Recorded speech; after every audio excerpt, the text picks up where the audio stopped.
Inscreva-se no canal O Tempo e mude a sua visão do mundo, através do conhecimento. Clique no sininho para receber o aviso de novos vídeos. Canal O Tempo, é tempo de mudar. Pai Rico, Pai Pobre. Por Robert Kiyosaki. Capítulo 3. Lição 2, para que a alfabetização financeira. Em 1990, meu melhor amigo, Mike, assumiu o império de seu pai e está fazendo, de fato, um trabalho melhor do que o do seu pai. Encontramos-nos uma ou duas vezes no ano, no campo de golfe. Ele e sua mulher são muito mais ricos do que você possa imaginar. O império de Pai Rico está em grandes mãos e Mike está agora preparando seu filho para ocupar seu lugar, tal como seu pai nos preparou. Em 1994, aposentei-me aos 47 anos de idade e minha mulher, Kim, tinha 37 anos. Aposentadoria não significa deixar de trabalhar. Para minha mulher e para mim, quer dizer que, se não houver mudanças cataclísmicas inesperadas, podemos trabalhar ou não, e nossa riqueza continuará aumentando automaticamente, ficando bem à frente da inflação. Acho que isso representa liberdade. Os ativos são suficientemente grandes para crescerem por si próprios. E como plantar uma árvore? Você a rega durante anos e, então, um dia, ela não precisa mais disso. Suas raízes são suficientemente profundas. Então, a árvore lhe proporciona sombra para seu prazer. Mike optou por dirigir o império e eu por aposentar-me. Sempre que faço palestras, as pessoas perguntam o que lhes aconselho ou o que elas deveriam fazer. Como começar? Há algum bom livro que eu possa recomendar? O que elas deveriam fazer para preparar seus filhos? Qual é o segredo do sucesso? Como é que eu ganho milhões? Nessas ocasiões, sempre me lembro de um artigo que me deram na vez. Diz mais ou menos o seguinte: os homens de negócios mais ricos. Em 1923, um grupo de nossos maiores líderes e homens de negócios mais ricos participou de um encontro no Hotel Edgewater Beach em Chicago. Entre eles estavam Charles Schwab, presidente da maior siderúrgica independente; Samuel Insull, presidente da maior empresa de energia elétrica, Howard Hobson, presidente da maior empresa fornecedora de gás, e Var Kreuger, presidente da International Matco, uma das maiores empresas da época. Leon Frazier, presidente do Banco Internacional de Compensações Financeiras, Richard Whitney, presidente da Bolsa de Valores de Nova York. Arthur Cotton e Jesse Livermore, dois dos maiores especuladores de ações, e Albert Falley, um membro do gabinete do presidente Harding. 25 anos depois, 9 deles, os listados anteriormente, terminaram como se segue. Schwab morreu sem um centavo, depois de viver 5 anos de empréstimos. Insull morreu falido, em um país estrangeiro. Kreuger e Cotton também morreram falidos. Hobson ficou louco. Whitney e Albert Falley tinham acabado de sair da cadeia. Fraser e Livermore se suicidarão. Duvido que alguém possa dizer o que aconteceu realmente com aqueles homens. Se você olhar a data da reunião, 1923, foi antes do crash da Bolsa de 1929 e da Grande Depressão, o que, desconfio, deve ter tido grande impacto sobre esses homens e suas vidas. O interessante é isto: hoje vivemos em tempos de mudanças maiores e mais aceleradas do que esses homens vivenciarão. Imagino que nos próximos 25 anos deverão registrar-se auges e quedas comparáveis aos enfrentados por eles. Estou muito preocupado pelo fato de que gente demais se preocupa excessivamente com dinheiro e não com sua maior riqueza, a educação. Se as pessoas estiverem preparadas para serem flexíveis, mantiverem suas mentes abertas e aprenderem, elas se tornarão cada vez mais ricas ao longo dessas mudanças. Se elas pensarem que o dinheiro resolverá seus problemas, receio que terão dias difíceis. A inteligência resolve problemas e gera dinheiro. O dinheiro sem a inteligência financeira é dinheiro que desaparece depressa. A maioria das pessoas não percebe que na vida o que importa não é quanto dinheiro você ganha, mas quanto dinheiro você conserva. Todos ouvimos histórias de ganhadores de prêmios na loteria que eram pobres, enriqueceram subitamente e voltaram a ser pobres. Ganham milhões e logo estão de volta ao ponto de partida. Ou histórias de atletas profissionais que, aos 24 anos, ganham milhões de dólares ao ano e que, aos 34, estão dormindo embaixo da ponte. Hoje de manhã, quando estou escrevendo isto, o jornal conta a história de um jovem jogador de basquete que um ano atrás era milionário. Hoje, ele diz que seus amigos, seu advogado e seu contador levaram todo o seu dinheiro. E está trabalhando em um lava-carros por um salário mínimo. Ele tem apenas 29 anos. Foi demitido do lava-carros porque se recusou a tirar seu anel de campeão enquanto trabalhava e, por isso, sua história chegou ao jornal. Ele estava lutando por sua reintegração, alegando dificuldades para sobreviver e discriminação. O anel era tudo o que lhe restara. Afirmava que se isso lhe fosse tirado ele desmoronaria. Em 1997 sei de muitas pessoas que estão se tornando milionários instantâneos. É a volta dos loucos anos 20. E embora fique feliz de ver que pessoas se tornam cada vez mais ricas, só posso advertir que, no longo prazo, não importa tanto o quanto você ganhou, mas o quanto você conservou e por quantas gerações isso é conservado. Partindo deste princípio, quando as pessoas perguntam como o Senhor começou, ou diga-me como ficar rico rapidamente, elas frequentemente ficam muito desapontadas com minha resposta. Eu simplesmente lhes digo que meu pai rico me falou quando eu era um moleque: se você quiser ficar rico, você precisa de uma alfabetização financeira. A ideia era martelada na minha cabeça toda vez que nos encontrávamos. Como já disse, meu pai instruído destacava a importância da leitura de livros, enquanto meu pai rico destacava a necessidade de dominar os conhecimentos das finanças. Se você quer construir um Empire State Building, a primeira coisa a fazer é cavar profundamente o terreno e construir sólidos alicerces. Se você vai construir uma casa no subúrbio asterisco, tudo o que tem a fazer é assentá-la numa laje de concreto de 15 centímetros. A maioria das pessoas, em sua ânsia de enriquecer, tenta construir um Empire State Building sobre uma laje de 15 centímetros. Nosso sistema escolar, por ter sido criado na época agrária, ainda acredita em casas sem alicerces. Chão de terra batida ainda está na moda. Assim, a garotada sai da escola sem qualquer fundamento financeiro. Um dia, insone-se. Endividados no subúrbio, vivendo o sonho americano, elas decidem que a resposta para seus problemas financeiros está em achar um meio de enriquecer rapidamente. Começa a construção do arranha-céu. Sobe rapidamente e, logo, em lugar de um Empire State Building, temos a torre inclinada dos subúrbios. De volta às noites insones. No meu caso e no de Mike, quando adultos, as nossas escolhas foram possíveis porque fomos ensinados a construir sólidos alicerces quando éramos apenas crianças. Regra número 1. Você tem que conhecer a diferença entre um ativo e um passivo e comprar ativos. Se você deseja ser rico, isso é tudo o que você precisa conhecer. E a regra número 1 é a única regra. Isto pode parecer absurdamente simples, porque não se tem ideia do quanto é profunda. A maioria das pessoas tem dificuldades financeiras porque não conhece a diferença entre um ativo e um passivo. As pessoas ricas adquirem ativos. Os pobres e a classe média adquirem obrigações pensando que são ativos. Quando o pai rico explicou isso para Mike e para mim, pensamos que ele estava brincando. Aí estávamos, quase adolescentes, esperando pelo segredo do enriquecimento, e essa era a resposta. Era tão simples que precisamos parar um longo tempo para pensar a respeito. O que é um ativo? Perguntou Mike. Não se preocupe agora, disse pai rico. Deixe a ideia amadurecer. Se você puder entender a simplicidade, sua vida terá um rumo e será fácil do ponto de vista financeiro. E simples, por isso é que não se presta atenção. O Senhor quer dizer que tudo o que precisamos conhecer é o que é um ativo. Comprá-lo e ficaremos ricos? Perguntei. Pai rico balançou a cabeça. Afirmativamente. E tão simples assim? Se é tão simples, por que é que todos não ficam ricos? Perguntei. Pai rico sorriu. Porque as pessoas não sabem distinguir um ativo de um passivo. Lembro de ter perguntado como é que os adultos podem ser tão ignorantes. Se é tão simples, tão importante, por que todo mundo não procura descobrir a diferença?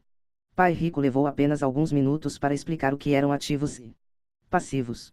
Já adulto tive dificuldade em explicar isso a outros adultos. Por quê? Porque os adultos são mais espertos. Na maioria dos casos, a simplicidade da ideia escapa aos adultos porque eles foram educados de maneira diferente. Eles foram educados por outros profissionais instruídos, como banqueiros, contadores, agentes imobiliários, planejadores financeiros e assim por diante. A dificuldade está em levar os adultos a desaprender, ou a tornar-se outra vez criança. Um adulto inteligente frequentemente se sente diminuído ao prestar atenção em definições simplistas. Pai rico acreditava no princípio se simplifique, estúpido, de modo que ele simplificou as coisas para os dois garotos e lhes deu uma sólida base financeira. O que provoca a confusão. Ou como algo tão simples pode parecer tão enrolado. Porque alguém compraria um ativo que na verdade era uma obrigação. A resposta está nos conhecimentos básicos. Pensamos em alfabetização e não em alfabetização financeira. O que define se algo é um ativo ou é um passivo não são as palavras. De fato, se Você quer ficar realmente confuso? Procure as palavras ativo e passivo no dicionário. Sei que um contador pode achar boa a definição, mas para a pessoa média não faz sentido. Mas nós adultos muitas vezes somos orgulhosos demais para admitir que algo não faz sentido. Quando éramos garotos, pai rico falava: o que define um ativo não são as palavras mas os números. E se você não puder ler os números, você não pode distinguir um ativo de um buraco no chão. Na contabilidade, dizia pai rico, não importam os números mas o que os números contam. E como as palavras não são as palavras, mas as histórias que elas nos contam. Analfabetismo, tanto de palavras quanto de números, é a base das dificuldades financeiras. Se as pessoas têm problemas com as finanças, existem dados que elas não podem ler, sejam palavras, sejam números. Alguma coisa não está sendo compreendida. Os ricos são ricos porque eles possuem nível de alfabetização superior ao das pessoas com dificuldades financeiras. Se você quer ficar rico e conservar sua fortuna, é importante ser alfabetizado do ponto de vista financeiro, tanto em palavras quanto em números. As setas nos diagramas representam o movimento do dinheiro ou fluxo de caixa. Números apenas dizem pouco. Do mesmo modo como palavras apenas dizem pouco. É a história que conta. Nas demonstrações financeiras, a leitura dos números é a busca pelo enredo, pela história. A história de para onde o dinheiro está indo. Em 80% das famílias, a história financeira é um percurso de trabalho árduo na tentativa de progredir. Não porque não ganhem dinheiro, mas porque passam suas vidas comprando passivos no lugar de ativos. Renda, dividendos, juros, renda imobiliária, royalties, despesa, impostos, alimentação, aluguel, vestimentas, diversão, transporte. Ativos, ações, títulos, promissórias, imóveis, propriedade intelectual. Passivos, empréstimos, cartões de créditos, hipoteca imobiliária. Repeti inúmeras vezes que vamos à escola para adquirir habilidades acadêmicas e profissionais, ambas muito importantes. Na década de 1970, quando eu frequentava o segundo grau, se alguém fosse bem-sucedido academicamente, quase imediatamente imaginava-se que esse estudante brilhante se tornaria um médico. Muitas vezes nem se perguntava se o jovem desejava ser médico. Era uma pressuposição. Era a profissão que prometia a maior recompensa financeira. Hoje, os médicos enfrentam dificuldades financeiras que não desejaria a meus piores inimigos: seguradoras controlando os negócios, cuidados de saúde administrados, intervenção governamental e processos por erro médico, para mencionar algumas. E a garotada quer ser estrela do basquete, jogador de golfe como Tiger Woods, gênio da computação, estrela do cinema, roqueiro, rainha de beleza ou corretor de Wall Street. Isso ocorre, simplesmente, porque é aí que estão a fama, o dinheiro e o prestígio. Eis o motivo por que é tão difícil motivar a garotada na escola. Eles sabem que o sucesso profissional já não depende apenas do sucesso acadêmico como em outros tempos.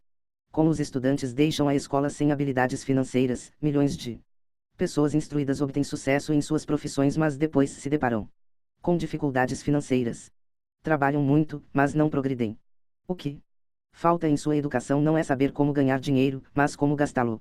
O que fazer com ele depois de tê-lo ganho. E o que se chama aptidão financeira. O que você faz com o dinheiro depois que o ganhou, como evitar que as pessoas lhe tirem o dinheiro, quanto tempo você o conserva e o quanto esse dinheiro trabalha para você. A maioria das pessoas não descobre o motivo de suas dificuldades financeiras porque não entende os fluxos de caixa. Uma pessoa pode ser muito instruída, bem-sucedida profissionalmente e ser analfabeta do ponto de vista financeiro. Essas pessoas muitas vezes trabalham mais do que seria necessário porque aprenderam a trabalhar arduamente mas não como fazer o dinheiro trabalhar para elas. A história de como a conquista de um sonho financeiro se transforma em um pesadelo financeiro. A visão cinematográfica de pessoas trabalhadoras tem um padrão definido. Recém-casados, jovens altamente instruídos, felizes, mudam-se para um de seus pequenos apartamentos alugados. Imediatamente percebem que estão poupando dinheiro, porque dois podem viver com a mesma despesa de um. O problema é que o apartamento é apertado. Decidem então poupar para comprar a casa de seus sonhos e ter filhos. Eles têm duas rendas e se concentram em suas carreiras. Suas rendas começam a aumentar. E a aumentar. E suas despesas também. A despesa N graus L, para a maioria, são os impostos. Muitas pessoas pensam que se trata do imposto de renda, mas para grande parte dos americanos o que pesa mais é a Seguridade Social. Para o empregado parece que a contribuição para a Seguridade Social combinada com a do Medicare é de cerca de 7,5%, mas na Verdade é de 15%, porque o empregador deve dar uma contrapartida do mesmo montante. Essencialmente, esse é um dinheiro que o empregador não pode pagar a você. Além disso, você ainda paga imposto de renda sobre a quantia deduzida de seus salários para a Seguridade Social * renda essa que você nunca recebeu porque foi transferida na fonte para a Seguridade Social. E seu passivo também aumenta. No caso brasileiro, as contribuições para a Previdência Social são deduzidas do salário antes do cálculo do imposto de renda. N.T. Isso é visto mais claramente se voltarmos ao caso do jovem casal. Em consequência do aumento de suas rendas, eles resolvem comprar a casa de seus sonhos. Uma vez adquirida, eles pagam um novo imposto, o chamado imposto de propriedade. Então, eles compram um carro novo, novos móveis e novos eletrodomésticos para montar o novo lar. E de repente acordam e a coluna do passivo está atulhada de dívidas hipotecárias e do cartão de crédito. Agora eles estão aprisionados na corrida dos ratos. Chega o primeiro filho. Eles trabalham ainda mais. Mais dinheiro e mais impostos, a chamada escalada da alíquota. Um cartão de crédito chega pelo correio. Eles o usam. Mais despesa. Uma financeira telefona e diz que seu maior ativo, sua casa, teve seu valor aumentado. A empresa oferece um empréstimo de consolidação, porque sua ficha é tão boa, e lhes diz que o mais inteligente é fazer é zerar os altos juros ao consumidor liquidando seu débito junto ao cartão de crédito. E, além de tudo, os juros pagos sobre a hipoteca imobiliária podem ser deduzidos do imposto de renda. Eles aceitam e zeram os débitos de seus cartões de crédito onerados pelos elevados juros ao consumidor. Eles suspiram aliviados. A dívida com o cartão de crédito está encerrada. Agora suas dívidas de consumo estão somadas à hipoteca imobiliária de sua casa própria. As prestações mensais são reduzidas porque ampliaram o financiamento para 30 anos. E atitude muito inteligente. O vizinho os convida para irem às compras, afinal está começando a liquidação do Memorial Day importante feriado americano em que se homenageia os mortos nas guerras. Comemorado na última segunda-feira de maio. N.T. Uma chance de poupar algum dinheiro. Eles se dizem, não vamos comprar nada. Só vamos olhar. Mas, para a eventualidade de achar uma boa oferta, põe aquele novo cartão de crédito na carteira. Encontro este jovem casal a toda hora. Seus nomes mudam, mas seu dilema financeiro é o mesmo. Eles vêm a minhas palestras para ouvir o que eu tenho a dizer. Perguntam-me, o senhor pode nos dizer como ganhar mais dinheiro? Seus hábitos de compra os levam a buscar mais renda. Eles nem sabem que o problema está na forma que escolheram para gastar o dinheiro que têm. São provocados por seu analfabetismo financeiro e por não entenderem a diferença entre um ativo e um passivo. Raramente os problemas de dinheiro das pessoas são resolvidos com mais dinheiro. A inteligência resolve os problemas. Um amigo meu costuma repetir uma frase para as pessoas endividadas. Se você descobre que se enterrou num buraco, pare de cavar. Quando criança, meu pai dizia frequentemente que os japoneses conheciam 3 poderes: o poder da espada, o poder da joia e o poder do espelho. A espada simboliza o poder das armas. Os Estados Unidos têm gastado trilhões de dólares em armamento e, por isso, é a presença militar suprema do mundo. A joia representa o poder do dinheiro. Há uma certa verdade no dito, lembre-se da regra de ouro. Quem tem o ouro faz as regras. O espelho significa o poder do autoconhecimento. Esse autoconhecimento, de acordo com a lenda japonesa, era o mais apreciado dos 3. Os pobres e a classe média muitas vezes permitem que o poder do dinheiro os controle. Ao simplesmente acordar e trabalhar mais arduamente, deixando de perguntar-se a si mesmos se o que fazem tem sentido, eles dão um tiro no próprio pé na hora em que saem de casa todos os dias. Por não entendê-lo plenamente, a vasta maioria das pessoas permite que o formidável poder do dinheiro exerça o controle sobre elas. Contudo, o poder do dinheiro é usado contra elas. Se usassem o poder do espelho, teriam se perguntado, isto tem sentido? Com muita frequência, em vez de confiar em sua sabedoria íntima, a maioria das pessoas acompanha a multidão. Fazem apenas o que todo mundo faz. Conformam-se em vez de questionar. Muitas vezes, repetem sem pensar o que lhes foi dito. Ideias como diversifique ou sua casa é um ativo. Sua casa é o maior investimento. Você terá uma redução nos impostos endividando-se. Mas consiga um emprego seguro. Não assuma riscos. Disse que, para muitas pessoas, o medo de falar em público é maior do que o medo da morte. De acordo com psiquiatras, o medo de falar em público é provocado pelo medo do ostracismo, o medo de aparecer, o medo das críticas, o medo do ridículo, o medo de se tornar um pária. O medo de ser diferente impede que muitas pessoas busquem novas formas de resolver seus problemas. E por isso que meu pai instruído dizia que os japoneses davam o maior valor ao poder do espelho, porque somente quando nós, como seres humanos, nos olhamos no espelho, encontramos a verdade. E a principal razão pela qual as pessoas dizem procure segurança é o medo.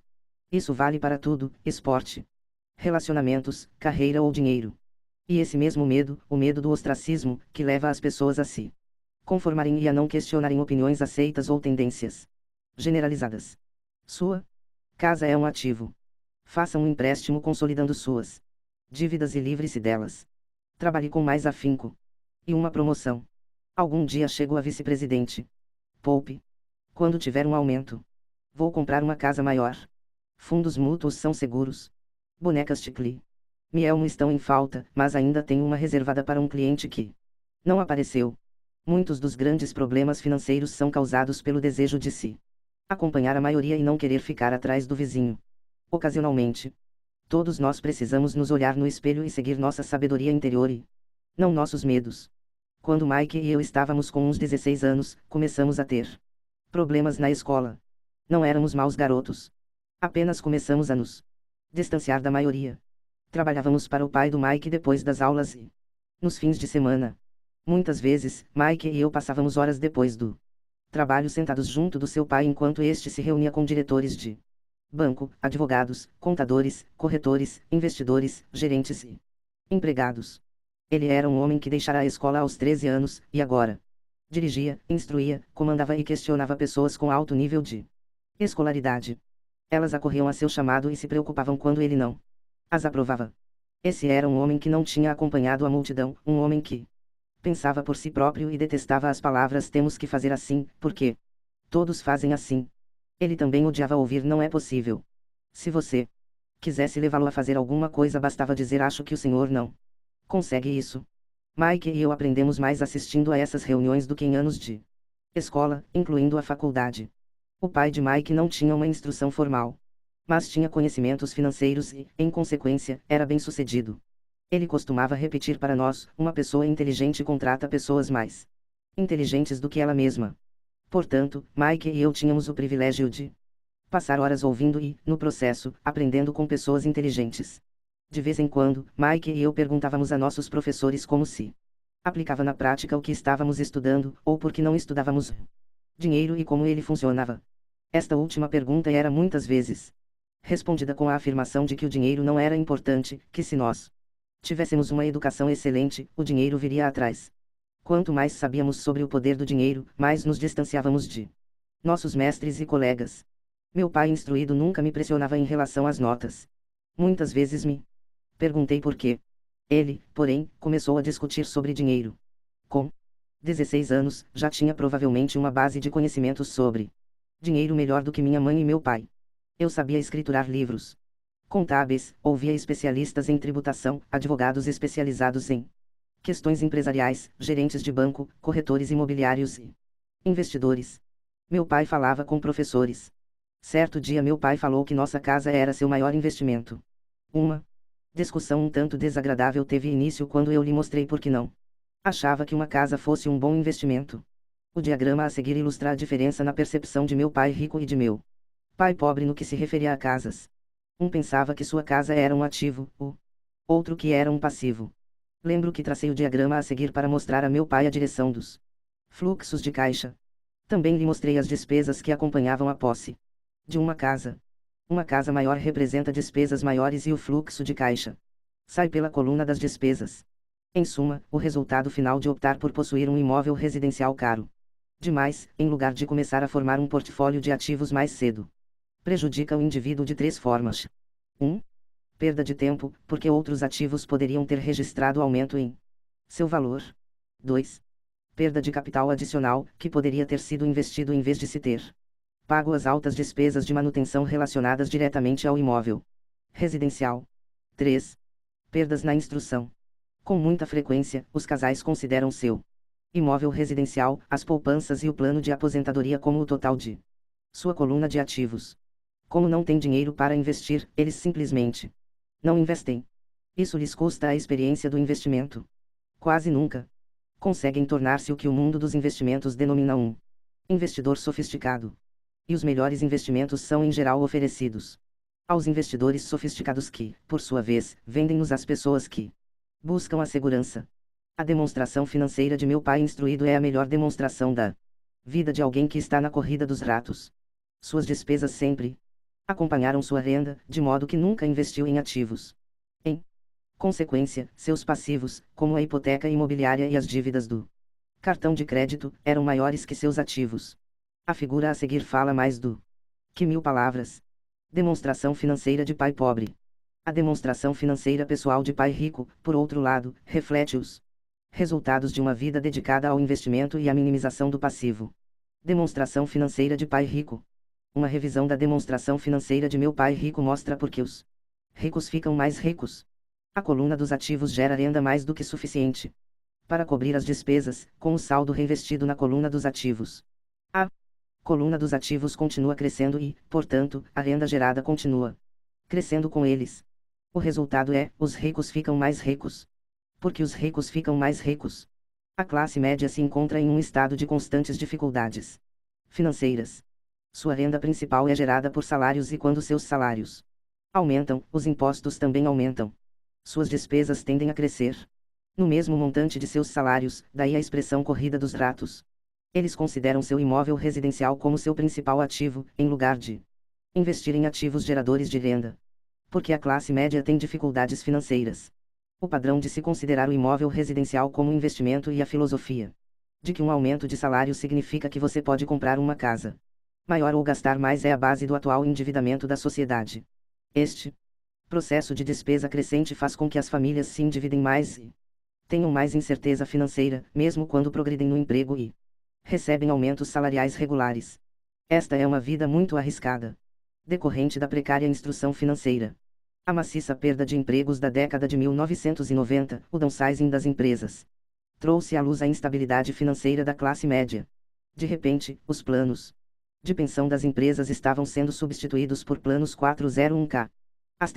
Planos de contribuição definida em que a aposentadoria resulta do montante acumulado ao longo dos anos e que são o oposto dos antigos planos de aposentadoria em que o benefício era definido.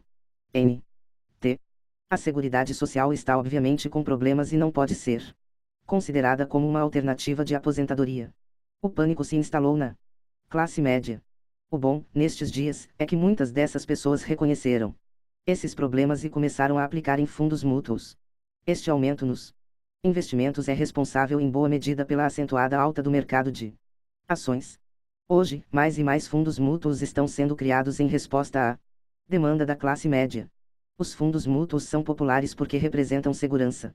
Os aplicadores médios dos fundos de pensão estão demasiadamente ocupados trabalhando para pagar impostos e hipotecas imobiliárias, e têm dificuldade em poupar de modo a poder pôr seus filhos na faculdade e liquidar as dívidas do cartão de crédito.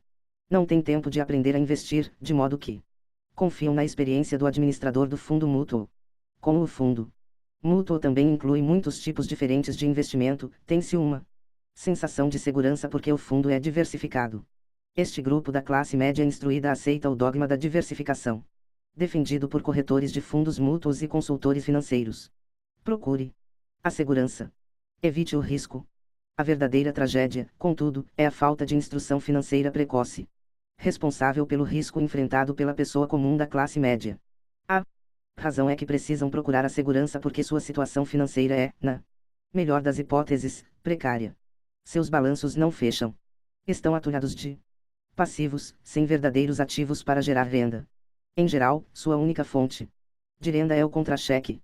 Seu modo de vida depende totalmente do empregador. Sendo assim, quando os verdadeiros negócios de sua vida aparecem, essas mesmas pessoas não podem aproveitar a oportunidade. Elas devem procurar a segurança, porque estão trabalhando muito, pagando impostos máximos e assoberbadas de dívidas. Como disse no início da sessão, a regra mais importante é conhecer a diferença entre um ativo e um passivo. Uma vez que você consiga entender a diferença, concentre seus esforços na compra exclusiva de ativos geradores de renda. Essa é a melhor maneira de dar o primeiro passo para se tornar rico. Continue fazendo isso e sua coluna dos ativos crescerá. Concentre-se em reduzir passivos e despesas. Isso aumentará o dinheiro disponível para continuar aumentando a coluna dos ativos. Logo, a base de ativos será tão profunda que você poderá permitir-se olhar para investimentos mais especulativos. Investimentos que podem ter retornos que variam de 100% ao infinito. Investimentos em que $5.000 podem se transformar rapidamente em $1 milhão ou mais. Investimentos que a classe média considera demasiado arriscados. O investimento não é arriscado. E a falta de simples inteligência financeira, a começar pela alfabetização financeira, que leva o indivíduo a ser muito arriscado. Se você fizer o que as massas fazem, você estará na seguinte situação. Como empregado possuidor da casa própria, seus esforços no trabalho em geral resultam no seguinte: 1. Você trabalha para alguém. Os esforços e o sucesso da maioria das pessoas assalariadas ajudarão a garantir o sucesso, o enriquecimento e a aposentadoria do dono da empresa e de seus acionistas. 2. Você trabalha para o governo. O governo fica com uma parte de seu contra-cheque, antes mesmo que você veja o dinheiro. Ao trabalhar mais, você simplesmente aumenta o montante de impostos que o governo arrecada. A maioria das pessoas trabalha de janeiro a maio apenas para o governo. 3. Você trabalha para o banco.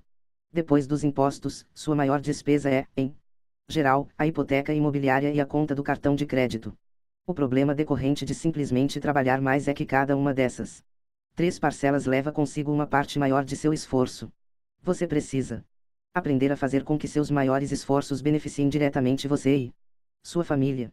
Uma vez que você decidiu cuidar de seus próprios problemas, como determinar seus objetivos, e necessário, em geral, dedicar-se à sua profissão e usar os salários recebidos para financiar a aquisição de ativos. À medida que os ativos crescem, como medir a extensão de seu sucesso? Quando alguém percebe que está rico, que tem fortuna. Da mesma maneira que tenho minhas definições de ativos e passivos, também tenho minha própria definição para riqueza. Na verdade, eu a tomei emprestada de alguém chamado Buckminster Fuller. Alguns o consideram um charlatão e outros um gênio vivo. Anos atrás ele criou um auê entre os arquitetos ao solicitar a patente para algo chamado um domo geodésico.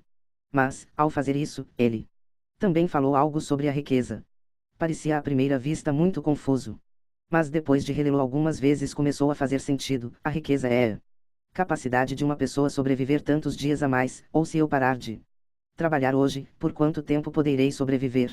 Ao contrário do patrimônio líquido, a diferença entre ativos e passivos, que frequentemente está repleta com o lixo caro e as opiniões de pessoas sobre o valor das coisas, esta definição cria a possibilidade de desenvolver uma mensuração verdadeiramente acurada. Poderia assim medir e saber realmente em que pé estou em termos de meu objetivo de tornar-me financeiramente independente. Embora o patrimônio líquido frequentemente inclua ativos que não geram dinheiro, como objetos comprados e agora abandonados num canto da garagem, a riqueza mede quanto dinheiro seu dinheiro está gerando e, portanto, sua sobrevivência financeira. A riqueza é a medida do fluxo de caixa gerado pela coluna dos ativos em comparação com a coluna das despesas. Vejamos um exemplo. Digamos que o fluxo de caixa da minha coluna de ativos gere $1.000 por mês, e que eu tenha despesas mensais de $2.000. Qual é a minha riqueza? Voltemos à definição de Buckminster Fuller. Usando essa definição, quantos dias para a frente posso sobreviver? Consideremos um mês de 30 dias. Por essa definição, eu tenho um fluxo de caixa suficiente para meio mês. Quando eu tiver alcançado um fluxo de caixa gerado por meus ativos de $2.000, então eu serei abastado. Ainda não estou rico, mas sou abastado. Agora eu tenho uma renda gerada por ativos, a cada mês, que cobre totalmente minhas despesas mensais. Se eu desejo aumentar essas despesas, preciso primeiro aumentar o fluxo de caixa gerado por meus ativos para manter esse nível de vida. Observe que, nesse ponto eu não dependo mais de meu salário. Eu me concentro com sucesso em construir uma coluna de ativos que me tornou financeiramente independente.